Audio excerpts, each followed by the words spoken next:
Mesdames, Messieurs, chers téléspectateurs, bienvenue dans le grand débat d'Africa 24, émission consacrée au processus électoral en cours au Cameroun, d'où nous émettons en direct, émission qui devait consacrer la victoire d'un des candidats, des 9 candidats en course dans cette élection. Le point d'orgue, c'est demain, 7 octobre 2018. Aujourd'hui, dans cette émission, il sera question d'un thème qui n'est pas courant quand même dans la campagne électorale, le sport, en l'occurrence le football.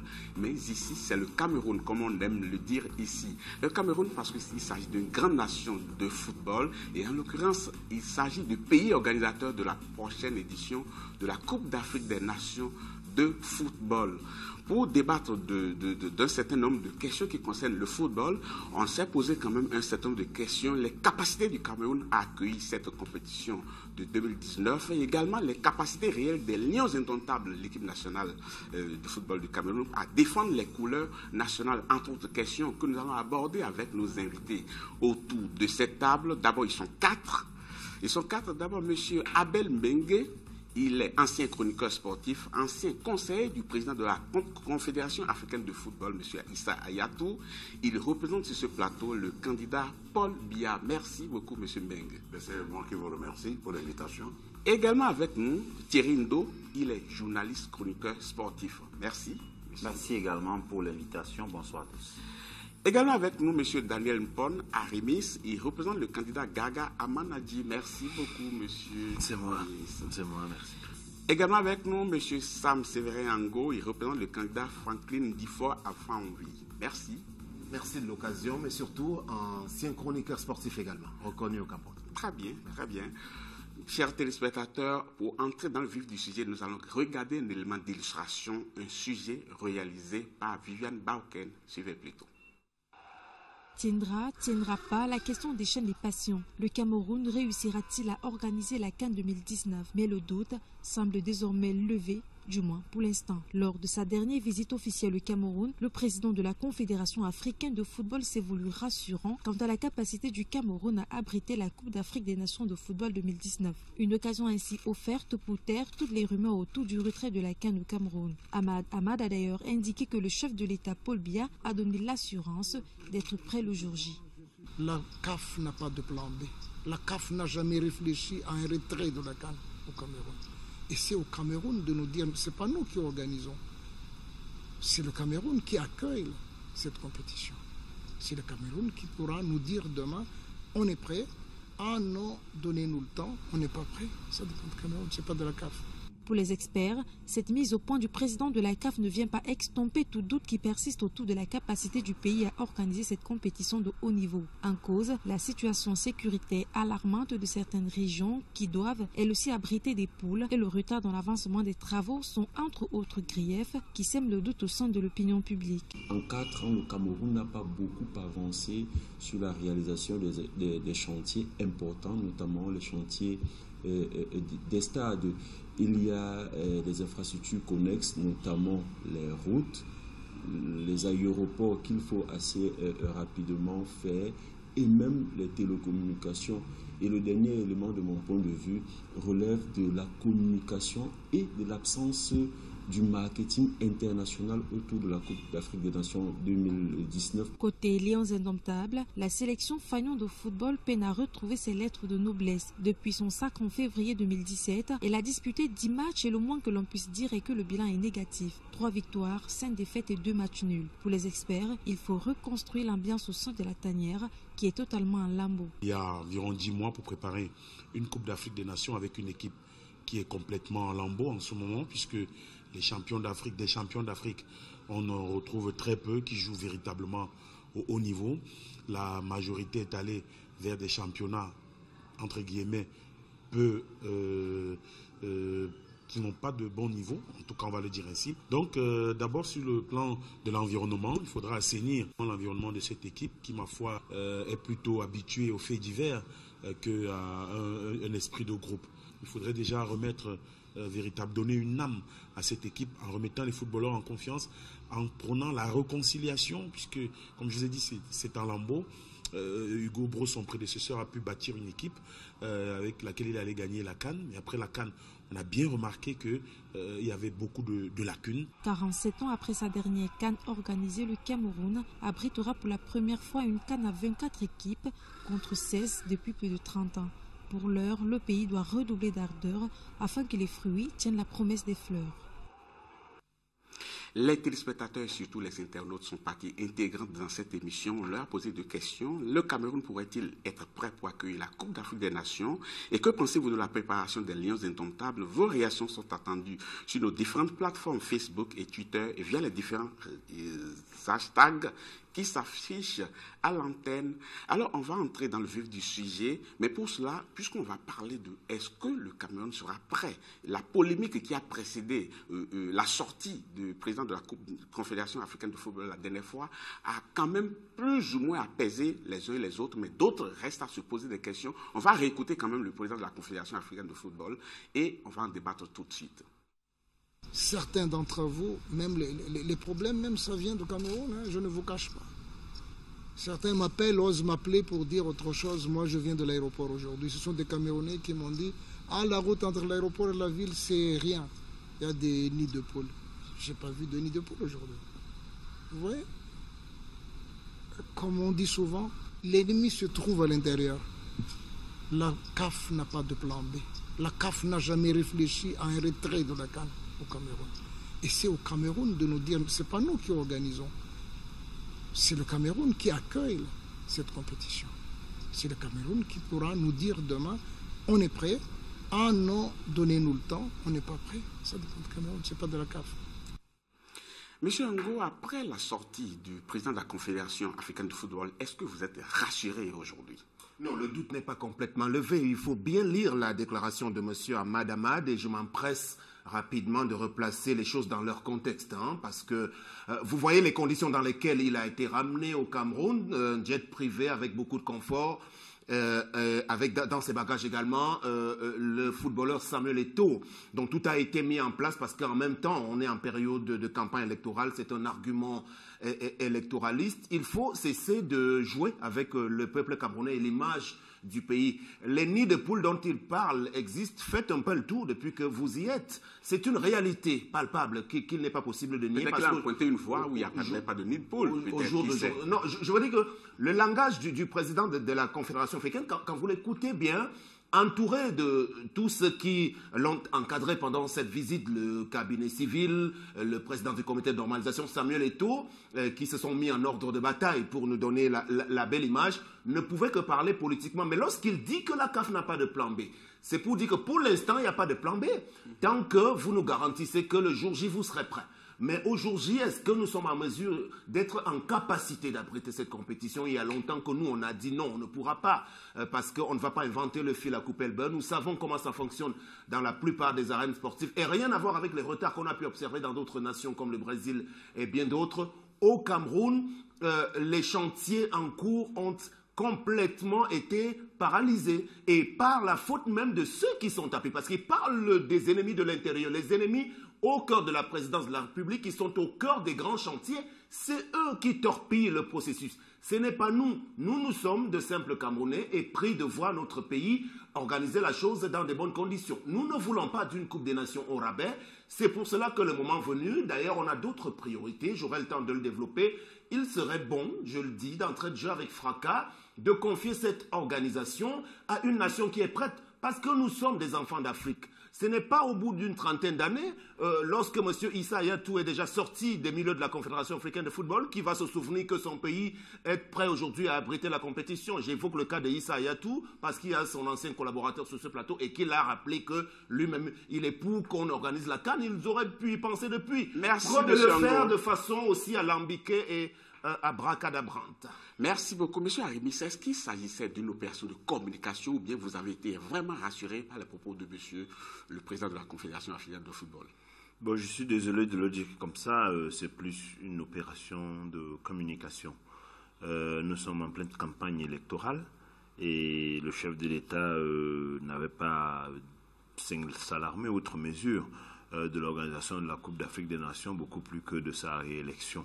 Maintenant, nous sommes sortis d'une situation où le chef de l'État venait de faire une visite électorale dans la province de l'extrême nord, qui a été un raté total.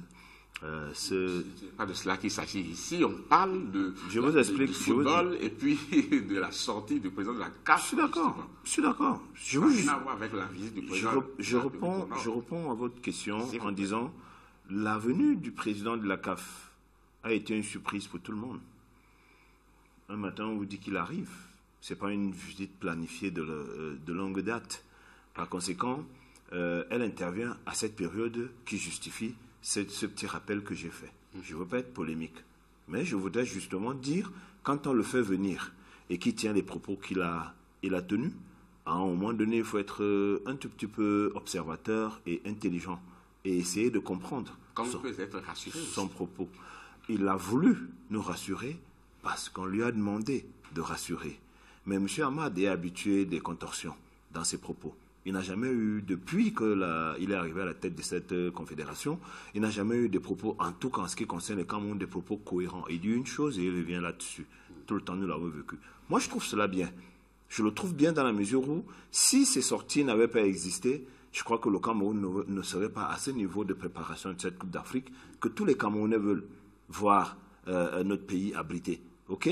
Donc, ces sorties, quelque part, bousculent ce gouvernement habitués à l'inertie et à penser qu'ils sont maîtres du temps. OK, mais le problème qu'il a posé, en évoquant le problème des routes, pour qui connaît Yaoundé, quel que soit le chemin que l'on prend pour partir de Simalène, pour le palais de l'Unité. Simalène, c'est l'aéroport international. Naturellement, je me comporte comme si tout le monde comprenait. Donc, si on part, quel que soit le chemin que l'on prend, on ne peut pas ne pas trouver des nids de poules.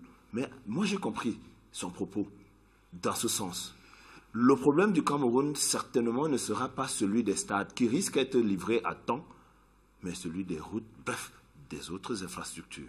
Il nous appartient à nous de travailler pour que cette Coupe d'Afrique demeure véritable. Monsieur Bengué, dites-nous, dans quel contexte intervient quand même cette visite, parce que c'était planifié, effectivement, comme l'a dit M. Rémis, et puis les propos du président de la Confédération africaine de football. Est-ce qu'on est toujours dans le sport ou on vire un peu vers la politique? Vous l'avez dit vous-même, on est dans le sport. Il ne m'appartient pas, il ne nous appartient pas ici d'évaluer le timing des déplacements. Il ne nous appartient pas, à moins que vous vouliez qu'on entre dans ce débat aussi. Non, on les peut déplacements, tout, surtout les déplacements de ce genre qui relèvent... Parce que quand un comité technique arrive ici, on sait qu'un comité va arriver. Quand le président de la Confédération va arriver, c'est annoncé de vieilles dates et tout le monde s'y attend. Mais le fait, ça a été quand même un effet de surprise, reconnaissez-le. Ah, moi je ne sais pas. Donc, cette visite est annoncée, cette visite sur les réseaux sociaux... La veille non. Elle est annoncée une semaine avant. Et je crois que c'est un collaborateur du président du Sénat qui, le premier, et je parle devant témoin, qui, le premier, nous annonce qu'il y aura le président de la Confédération africaine de football au Cameroun sur les réseaux sociaux, qui aujourd'hui prennent le pas sur les médias classiques. Ne l'oublions pas. Les réseaux sociaux sont en train de... Qui l'a annoncé, vous avez dit? Qui l'a annoncé, vous avez dit? Un collaborateur du président du Sénat, et Thierry va vous le confirmer tout à l'heure. Bon, maintenant, cela dit, je voudrais dire... C'est la voie officielle pour annoncer les choses comme ça? Tout se passe aujourd'hui sur les réseaux officiels. Oui, mais... Sur les réseaux... Rien à voir, justement. Est-ce que je peux user de mon temps? Continuez, je vous en prie. Maintenant, vous avez dit que j'étais le collaborateur de Issa Hayatou. Non, je n'ai pas été le collaborateur de Issa Hayatou, le conseiller de Issa Hayatou. Les conseillers du président Hayatou sont les membres du comité exécutif de la Confédération africaine de football. Je suis l'homme d'ombre. Je n'ai pas honte de le dire. Je le dis à chaque fois, je l'ai toujours dit, je suis un homme d'ombre. Positif ou négatif. Positif ou négatif, je suis l'homme d'ombre, beaucoup plus sur sa communication personnelle. Je dis bien personnelle, car la communication officielle était gérée au Caire, est toujours gérée au Caire. Il faut que ce soit clair, une fois pour toutes. Maintenant, est-ce que, pour autant, je ne me suis pas impliqué par moment dans les affaires de la Confédération africaine?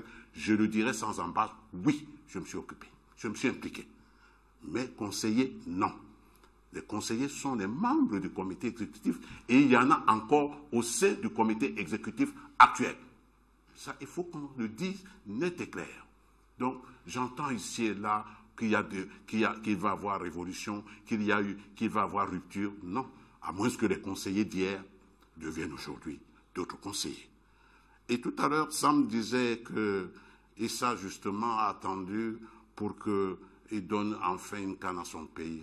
Ce n'est pas le président de la Confédération africaine de football qui suscite la canne ou qui l'impose à un pays. C'est des candidatures. C'est des candidatures.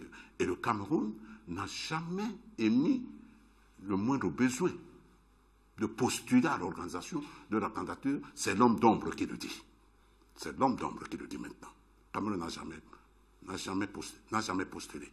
Il se trouve que, hasard de calendrier, cette fois, le Cameroun a postulé, mais malheureusement, le calendrier qui n'a pas été heureux pour nous, de l'équipe précédente, pour que nous puissions gérer le présent également. Maintenant, cela dit, les routes, comme disait mon voisin tout à l'heure, moi, je n'aime pas la polémique. Le président de la CAF dit l'ennemi est dedans. Il nous donne un exemple précis. Mais en responsable, il aurait dû demander des photos. Ou ces mêmes personnes lui auraient envoyé des photos du territoire de Simalène à l'hôtel Hilton. Ça n'a pas été fait. Et puis ici, il y a quand même un relais. Il y a un relais de la Confédération africaine de football qui s'appelle la Fédération. Ce genre d'information, ce genre de visite se prépare quand même avec la Fédération, avec des points précis. Est-ce que ceci, est-ce que cela? Mais nous avons une impression que depuis le début, parce que je suis un auditeur fervent et très pointilleux, depuis le début de cette polémique, on a l'impression qu'au niveau de la communication, ce n'est pas tellement harmonieux ni serein entre l'institution fêtière nationale et l'institution fêtière continentale. Quand j'ai dit ça, Monsieur, vous n'avez pas répondu vraiment à une partie de ma question.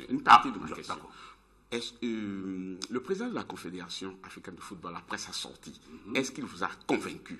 Est-ce qu'il vous a rassuré? Parce que beaucoup se posaient la question de savoir, est-ce que le Cameroun, il est question qu'on organise encore cette compétition? Le président de la Confédération a parlé.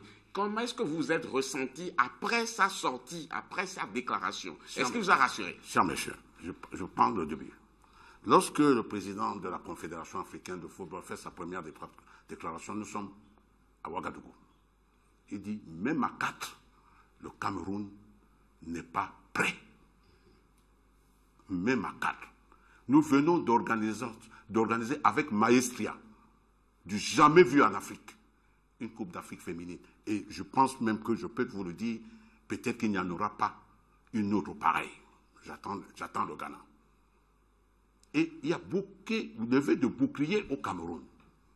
Ce qui amène son prédécesseur à intervenir dans le débat pour dire que non, il peut ne pas apprécier ce que j'ai fait, mais il ne peut pas insulter mon pays. Ça crée donc polémique entre les Camerounais, mes compatriotes, qui deviennent des agents de renseignement auprès de la hiérarchie actuelle de la CAF pour des raisons évidentes, etc. Vous répondez pas toujours. Je vais donner la parole à M. Ndou. Vous avez écouté les uns les autres sur ce plateau. Vous ne représentez aucun candidat sur ce plateau, donc vous êtes dans la posture de l'homme neutre qui va dire les choses concrètement. Alors dites-moi, le président de la Confédération africaine de football a parlé. Vous connaissez le débat qui alimentait quand même les uns les autres ici. Est-ce que le président de la Confédération africaine de football a fait de la politique ou bien il est resté dans son rôle? Non, c'est vrai qu'on peut associer les deux. Lorsqu'on parle du postulat selon lequel Ahmad reste un homme politique, puisqu'il a été sénateur dans son pays, il a même été ministre. Mais il faut dire qu'il est resté constant. Hein. Vraiment, il est resté constant et cohérent dans ses sorties. Et moi, je les assimile à des petites piqûres de rappel pour les Camerounais qui pensaient qu'on allait être sur du velours. Il faut rappeler le contexte. Disons qu'au sorti du comité exécutif de Sharm el-Sheikh en Égypte, Il a fait une autre sortie dans le journal Le Monde qui a quand même... Je suis d'avis avec Sam Severango que tout est parti de là. C'est-à-dire, lorsqu'il déclare qu'ils vont prendre leur décision à la fin du scrutin présidentiel. Ça veut dire ce que ça veut dire. On sait très bien que c'est 3 mois avant le début de la compétition que pour une raison ou une autre, soit le pays se désiste, soit la CAF retire. Mais ils vont faire l'annonce 7 mois avant le scrutin. Ça veut dire une chose, que le Cameroun est en retard. Et si je m'en tiens aux résolutions même de ce comité exécutif, le point 1, c'est le point qui concerne cette CAN. Ils disent que le Cameroun ils reconnaissent des normes avancées, mais à la suite de la vidéo projetée, le Cameroun accuse d'importants retards. Et je tiens à souligner important retard. Et je crois que c'est de là que tout est parti. Vraiment, il ne faut pas qu'on se trompe. Ça fait 4 ans que le Cameroun a hérité de cette CAN. Nous étions en septembre 2014 à Addis Abeba. 4 ans. Et c'est depuis justement août 2017 que les Camerounais sont entrés. Moi, je voudrais dire que nous sommes presque aux urgences. Si on était dans un hôpital, on va dire que le Cameroun est aux urgences de cette Coupe d'Afrique des Nations. Parce que dites-vous bien, il y a beaucoup de signaux qui prouvent quand même qu'il y a quelque chose qui ne tourne pas rond. Amad, c'est vrai qu'Abel Mengele a dit tout à l'heure, on ne peut pas discuter du timing de ces visites, mais avouez quand même que l'accord cadre, c'est-à-dire ce document béton qui garantit le pays hôte de sa CAN, n'a pas encore été signé par la FECAFOOT, parce que c'est l'organe technique qui signe ce document avec la CAF. À 7 à 8 mois de la CAN, le Cameroun ne l'a pas encore ratifié. Or, la Côte d'Ivoire, qui organise la CAN en 2021, l'a déjà fait. Vous voyez qu'il y a quelque chose. Amad a déjà été au Niger récemment, le 14 septembre. Et il a fait une déclaration. Vraiment, si vous avez diffusé l'interview tout à l'heure, c'est exactement la même sortie qu'il a faite au Palais de l'Unité. C'est-à-dire que ce n'est pas la CAF qui retire l'organisation. Ça voudrait dire quoi? Comme vous avez parlé de politique, c'est un homme politique et tous ces mots ont un sens. Ça voudrait dire que c'est vous qui, si vous êtes prêts, vous nous garantissez que vous êtes prêts. Si ce n'est pas le cas, vous vous déclarez. Donc, je voudrais dire que Amad, c'est mi-figue raisin. On ne peut pas dire qu'on a avancé d'un iota parce que rien ne garantit que sa rencontre avec le chef de l'État. Et vous voyez que lorsqu'on lui tend le micro, il ne parle même pas de sa rencontre avec le chef de l'État, mais il remercie Samuel Eto'o qui l'a fait venir au Cameroun. Donc, je pense qu'on est toujours dans ce clair-obscur permanent. Et vous savez très bien que d'ici la fin du mois, il y a une première mission FIFA-CAF qui viendra pour évaluer les paramètres sécuritaires. Parce que dans leur communiqué, on a parlé de ça. Et en novembre, il y a l'ultime mission. Et celle-là sera déterminante. Donc aujourd'hui, on ne peut pas dire qu'on est vraiment serein. On a fait le forcing, le lobbying, et c'est tombé net avec cette campagne. Donc je pense qu'on n'a pas bougé. Justement, pour clore avec ce débat, je vais quand même rappeler certains propos du président de la Confédération africaine de football. Il disait, citation, « Je ne suis pas sûr que le Cameroun soit prêt à organiser la CAN. Beaucoup de choses manquent encore et il reste très peu de temps. Il serait dangereux de prendre des risques en faisant jouer des joueurs africains, en particulier des professionnels, qui exercent leur métier en Europe et sur d'autres continents dans des conditions et des installations difficiles. » Fin de citation. Est-ce qu'à l'arrivée, quand on regarde ce que vient de déclarer le président de la Confédération, est-ce que ce n'est pas la CAF même qui entretient la polémique? Il n'y a pas de polémique, monsieur Ndo vous l'a dit. Le président de la CAF est constant. Et moi, vraiment, j'applaudis parce qu'il faut une nouvelle ère à la tête de la Confédération africaine de football. Vous et moi, je me définis comme un citoyen du monde, un enfant d'Afrique, du Cameroun, qui a fait le tour et qui veut voir les choses être bien faites. Que vient faire M. Samuel Eto'o dans l'affaire? Est-ce qu'on peut se poser la question? Le footballeur qu'il est aujourd'hui, pourquoi c'est lui qui se sent impliqué pour embarquer tout le monde dans non, attention, M. Ango, Samuel Eto'o n'a rien fait de particulier, outre c'est un citoyen. Non, attendez, M. Babila, ce qui dit n'engage que lui, justement. Je vous parle de M. Eto'o qui nous ramène le président de la CAF ici chez nous pour parler des affaires de la CAF. Qu'est-ce qu'il représente aujourd'hui dans les arcanes de la direction du football au Cameroun? C'est ça le problème. Et j'embraye là-dessus pour dire, aujourd'hui, on n'a pas de fédération de football. C'est ça la vérité. Le comité de normalisation Parce que pour signer l'accord cadre, il faut une fédération normalement constituée. Et ça n'existe pas. Parce qu'on a passé le temps à s'amuser avec la première normalisation, la deuxième, on est, je ne sais plus trop, à la 40e. Et toujours le nom de M. Eto'o qui est venu nous imposer ses amis au niveau de ce comité de normalisation. Au jour d'aujourd'hui, on est coincé. On a dépassé trop longtemps les délais. On s'est beaucoup trop amusé. On ne mérite pas d'abriter cette compétition. Parce que nos dirigeants sportifs sont complètement irresponsables en cette matière. Il y a longtemps qu'une nouvelle équipe exécutive aurait dû être mise en place.